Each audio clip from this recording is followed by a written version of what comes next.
छठा नियम जो लगता है, इन सब में उत उपसर्ग है, मैंने करवाया भी था कि त या द के बाद में यदि च आ जाए या छ आ जाए तो ये बदल जाएंगे च में। त के बाद में एक बार यही बताती हूँ मैं आपको, त वाला, त के बाद में यदि ज आ जाए तो त बदल जाएगा ज में। त के बाद में यदि ट आ जाएगा तो त बदलेगा ट में। त के बाद में यदि ड आ गया तो त बदलेगा ड में। त के बाद में यदि ल आ गया तो त बदलेगा ल में। तो देखें अब सारे समझ आ जाएंगे आपको उत वाले। उत प्लस चारण क्या बन जाएगा? उच्चारण। उत प्लस ज्वल क्या बन जाएगा? उज्ज्वल। ये करवाया था मैंने आपको व्यंजन संधि में। उत तत् प्लस टीका क्या बन जाएगा? तट्टिका। उत प्लस डयन क्या बन जाएगा? उड्डयन। इन सब में उपसर्ग कौन सा है? उत उपसर्ग है। और देखें इसको छोड़कर उत प्लस लेख क्या हो जाएगा? उल्लेख। ठीक है, उत प्लस लास, उत प्लस लिखित, इन सब में क्या आ जाएगा? उत उपसर्ग आ जाएगा। अब यहाँ पर चाहे आप द लगा दो तो भी वो सही माना जाएगा। द आने के बाद भी सेम में बदलेगा। जैसे उत प्लस उद प्लस ज्वल क्या बनेगा? उज्ज्वल। आगे आपको समझ में सभी को? आगे देखिए।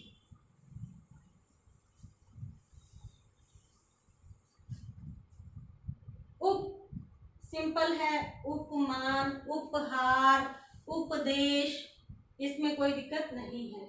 दूर, दूर को अच्छी तरह से समझें। देखें दूर में संधि कौन सी होगी? विसर्ग संधि। देखें दुहु प्लस अवस्था, विसर्ग संधि आपको करवाई हुई है कि इसके बाद यदि ई ई उ के बाद यदि विसर्ग है और विसर्ग के बाद यदि घोष वर्ण है तो विसर्ग किस में बदलेगा? र में बदलेगा। किस में बदलेगा?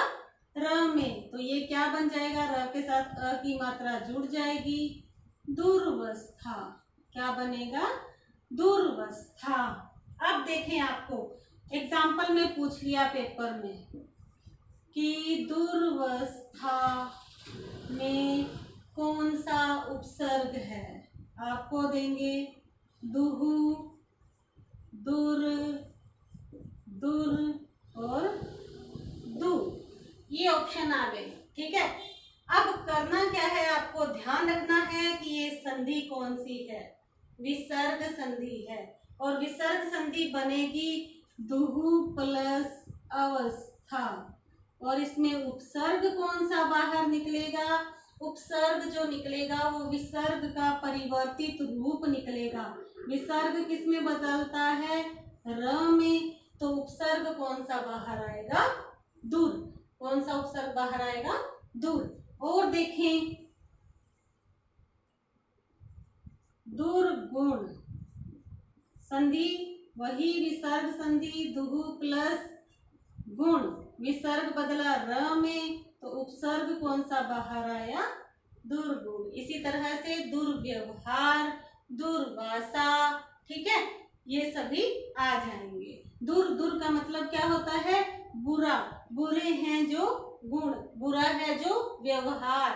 ठीक है, ये चीजें आपको ध्यान में रखनी है। और देखिए आगे दुस, दुस उपसर्ग। अब मैं लिख रही हूं दुस्साहस। ठीक है, दुशासन और दुष्फल। ठीक है, ये तीन आपको ध्यान, ये कौन सा स है? दंत्य स, तालव्य श और मूर्धन्य श। विसर्ग संधि कौन सी है इसमें? दुहु प्लस साहस, ठीक है, दुहु प्लस शासन और दुहु प्लस फल। अब आपको करना क्या है? इनका परिवर्तित रूप क्या होगा? उपसर्ग होगा, मैंने आपको बता दिया। तो इसमें क्या बाहर आ रहा है? दुस बाहर आ रहा है। इसमें क्या बाहर आ रहा है? दुष। इसमें क्या बाहर आ रहा है? दुष। अब एक चीज ध्यान देने योग्य है कि इनमें से यदि कोई सा भी स आ जाए, चाहे दंत्य स, चाहे तालव्य श, चाहे मूर्धन्य श, आपको उपसर्ग कौन सा बाहर निकालना है? दंत्य स वाला बाहर निकालना है। तो देखें, ये गलत हो जाएगा, ये गलत हो जाएगा। अब इसमें उपसर्ग कौन सा निकलेगा? दुस्साहस में उपसर्ग है दुस, दुशासन में भी दुस और इसमें भी। आ गया समझ में? कोई सा भी श आए, आपको उपसर्ग कौन सा बाहर निकालना है?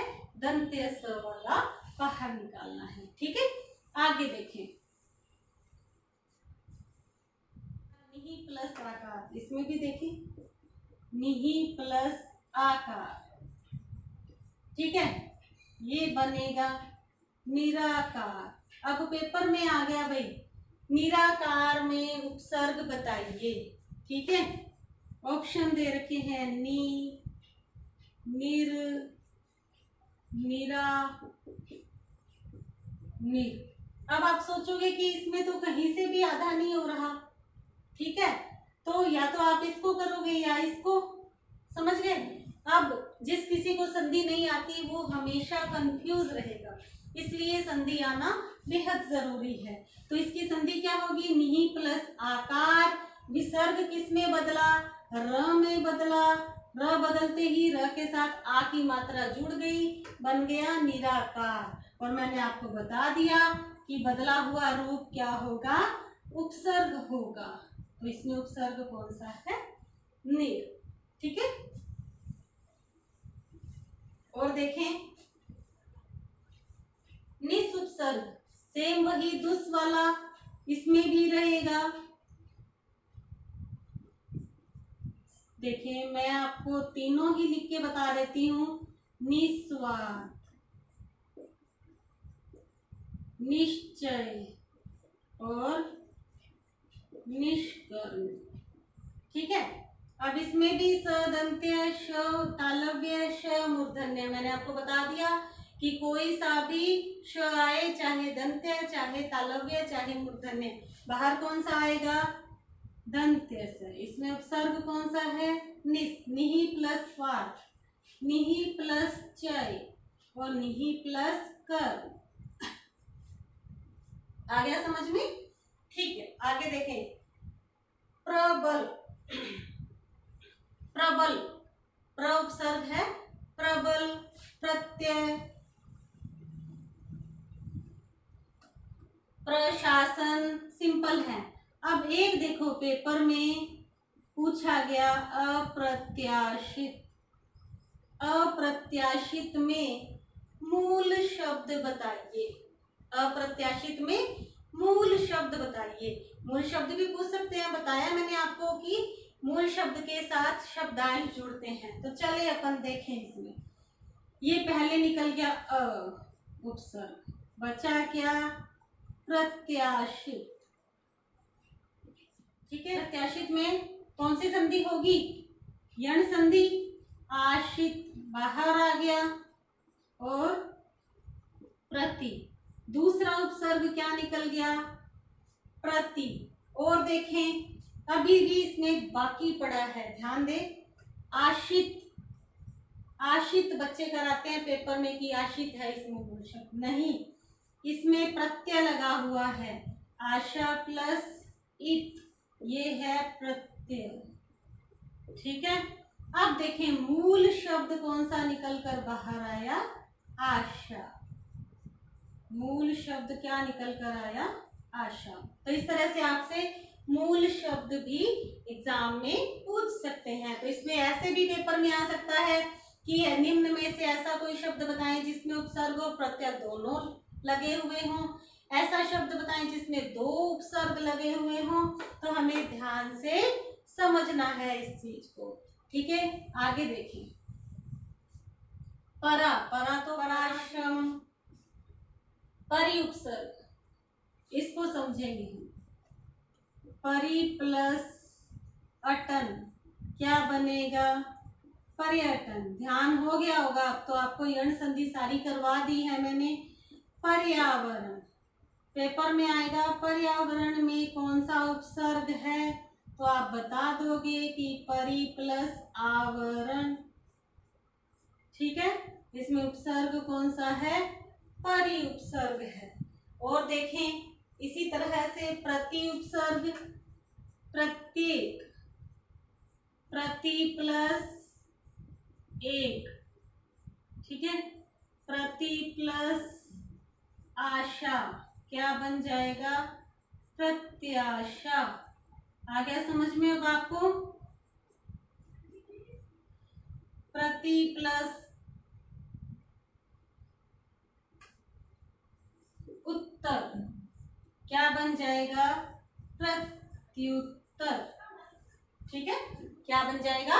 प्रत्युत्तर। और देखें वी, बिल्कुल आसान है। वी भी, वी उपसर्ग देखें। व्यायाम, यण संधि में करवाया हुआ है। वी प्लस आयाम। व्यंजन,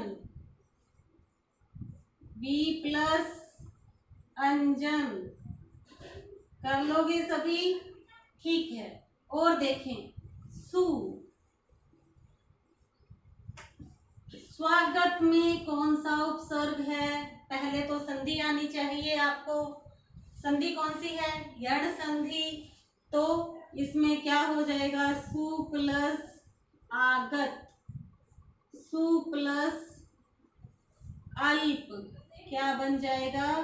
स्वल्प। अब ऐसे तो आपसे नहीं पूछेंगे ना, सुमन में कौन सा उपसर्ग है, सुगंध में कौन सा उपसर्ग है, ये नहीं पूछेंगे। ठीक है, सु प्लस अस्ति क्या बन जाएगा?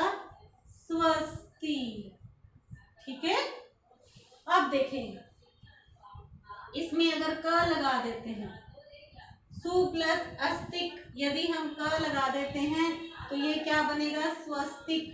तो यहाँ पर आपको संधि सीखने से आप शब्द शुद्धि भी आसानी से कर सकते हैं। ठीक है, स्वास्तिक लोग बोलते हैं स्वास्तिक, स्वास्तिक नहीं होता, क्या होता है? स्वस्तिक। जिसको भी ये संधि आती होगी वो आसानी से सही कर देगा, क्या होगा? स्वस्तिक। और देखें सम उपसर्ग, ये तो बिल्कुल आसान है। व्यंजन संधि, सम प्लस हार, सहार, सम प्लस सार, संसार, सम प्लस विधान, संविधान। कर लोगे सभी? और देखें अन उपसर्ग, अन प्लस एक क्या बन जाएगा?